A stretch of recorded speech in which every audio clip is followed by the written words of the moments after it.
بسم اللہ الرحمن الرحیم۔ السلام علیکم ورحمۃ اللہ وبرکاتہ۔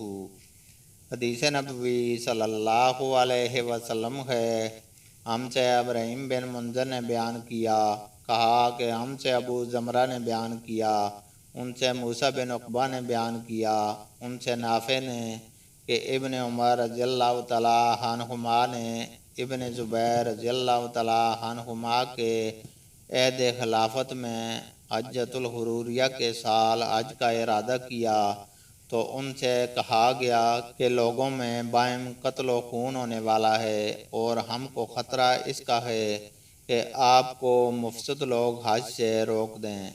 آپ نے جواب میں یہ آیت سنائی کہ تمہارے لیے رسول اللہ صلی اللہ علیہ وسلم کی زندگی بہترین نمونہ ہے۔ اس وقت میں بھی وہی کام کروں گا جو نبی کریم صلی اللہ علیہ وسلم نے کیا تھا۔ میں تمہیں گواہ بناتا ہوں کہ میں نے اپنے اوپر عمرہ واجب کر لیا ہے۔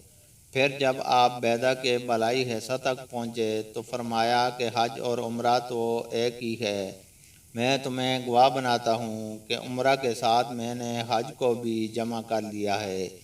پھر آپ نے ایک ہدیہ بھی ساتھ لے لی جسے ہار پہنایا گیا تھا۔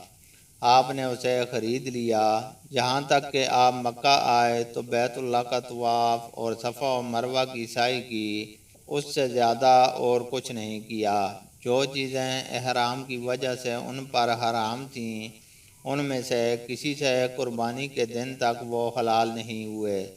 پھر سر منڈوایا اور قربانی کی۔ وجہ یہ سمجھتے تھے کہ اپنا پہلا طواف کر کے انہوں نے حج اور عمرہ دونوں کا طواف پورا کر لیا ہے۔